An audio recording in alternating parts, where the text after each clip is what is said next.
Hello everyone, welcome to episode 71 of Chatting with Anthony. I'm going to ask the question, should we think critically or depend on others? Now, when it comes to thinking critically, it can be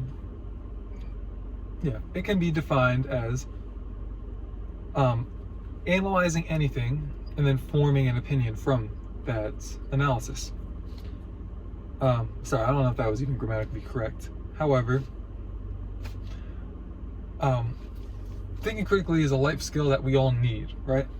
You could ask the question, like, should you do one or the other? But you need to have the ability to think critically. You need to be able to look at information and not just take it at face value and to read a little bit more into it. Especially in today's world where the media, I'm not going to call anyone out in particular, I'm just going to say, like, in general, like, the media isn't, in my opinion, all too well regulated to where you could just trust anyone. You have to look at the source behind it. I think that we've seen a lot of stuff that has been, I guess you could say, buried in the files over the years. Some of that being from the government, some of that being from the media. A lot of them working together. A lot of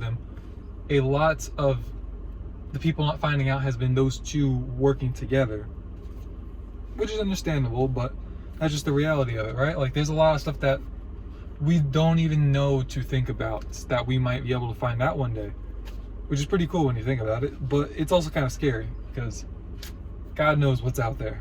But regardless, we need to, even if you're not going to think critically, I think having the mindset of, like, having the mindset that, like, you're willing to do it, right? Like, I'm not going to because I trust these people or this source, but if anything happens at all, I'm definitely gonna use the skill here that I have. It's almost like you're sitting on the golden egg. I don't know if golden egg is even a term. But yeah, from thinking critically, we create new things and ideas. I think that's something that we all want, right? We want to think of new things to help others, ways to create value, ways to make more money, stuff like that. Anyways, when it comes to depending on others, you have to rely on the information that they've gathered and the critical thinking that they've done with that information, or with that analysis. So, a part of the problem with this is you're basically putting full faith in someone, and that's just never a good idea, right? No one person should you put your full faith in. But when it comes to depending on someone else, you have to factor in that some of the information that they've seen might be different, which is a good thing, which is why you should also seek wise counsel. But wise is the key word, right? The sources they get the information from might be different, and you don't know how reliable that would be.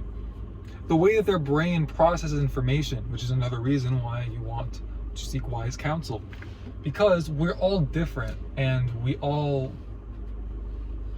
see the world through a different lens, right? Like, our experiences and just so many different things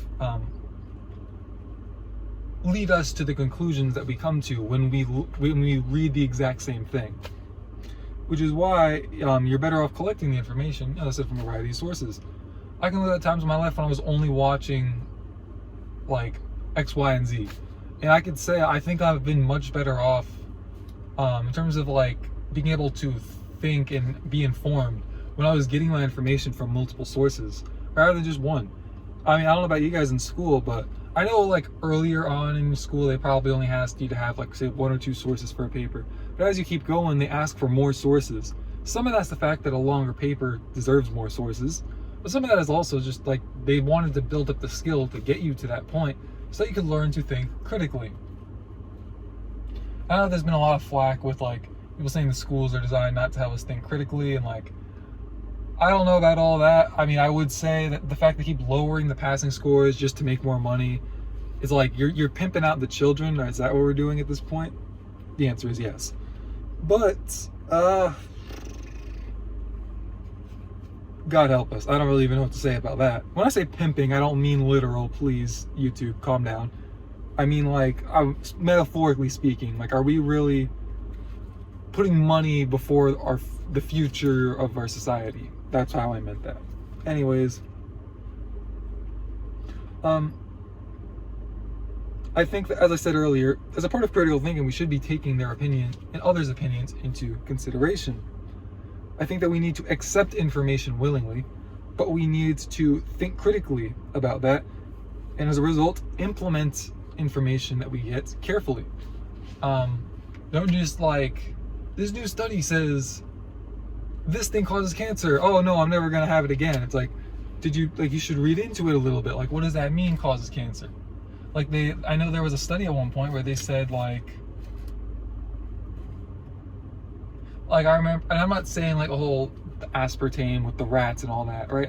I'll admit I have a bit of a bias because I love sweetened everything. I have a pretty big sweet tooth by my own estimation. And so I don't really want to load a bunch of sugar because diabetes is something that runs frequently through my family. Thankfully, I don't have it. I've been tested. But I just don't want to put myself in that position. So if I'm just want a bunch of sweets, I tend to use the alternatives. A lot of times it's like an artificial one because some of the, like erythritol, I'll use it, but it's rather expensive in my opinion. And stevia, which isn't that expensive, my stomach does not like it. So I just go with unhealthier options, if you will. There was a study, I don't remember which sweetener it was, but they basically said like, oh, it wasn't even a sweetener. They said those who consume diet soda tend to have heart disease or cancer or something like that, like have these negative health consequences more often. And the study, and like people look at that and they said, well, oh, we shouldn't drink diet soda as a result. And that would make sense. But the study, they didn't isolate anything else. Like, at least the whole like aspartame and rats study, at least that was like specific, right? I would argue a rat is a lot different from a human, not to mention the fact that like quantity is a very big thing to consider, right? Like, I think most of us would say like, if you're not gonna like do a whole bunch of damage to your health if you have like a hot dog a couple times a year at like some barbecues, right? Because we understand that this bad thing in moderation probably isn't gonna like have some massive long-term effects. The amount of aspartame they fed the rats was the amount in like 5 liters of a diet soda. That's a part of why I'm not too concerned about it. But also going into the diet soda study, they basically concluded what I said, like, oh, these people have negative health consequences as a result of it, but they didn't isolate anything else. So you also got to factor in that the same people who are ordering Diet Coke are probably ordering with a Big Mac and large fries. And at that point, it's like, well, you don't really know what's to blame. I would assume the Big Mac and large fries would be to blame. But how do you even really know? You didn't isolate anything. You're just, I don't know. It just feels like something to help prove a point, right? Like the scientists wanted to make money off a product, just threw this thing together and said the people aren't going to think about it enough to really figure out what we just did. But that's not even a knock on the scientists who did it, because that's how it seems to me. I have no idea what their intentions were. I just know what was explained to me, basically. So there you go. And I do trust this source who told me this information, and he wasn't the only one who's talked about it, so there's also that side to it. But anyways, there is basically what I'm saying is there is no one person who has it all together, which is why you want to go to a variety of sources. The only person who you could argue really does have, I don't know if having it all together is the best way to word it, but the only one who is perfect, who you can always accept wise counsel from, is the Lord Jesus Christ.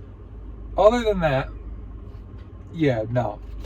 Ask other people, especially Jesus. Anyways, that's all I have for this episode. Thank you guys for watching. You both will stay safe, and I'll see you in the next one. All right?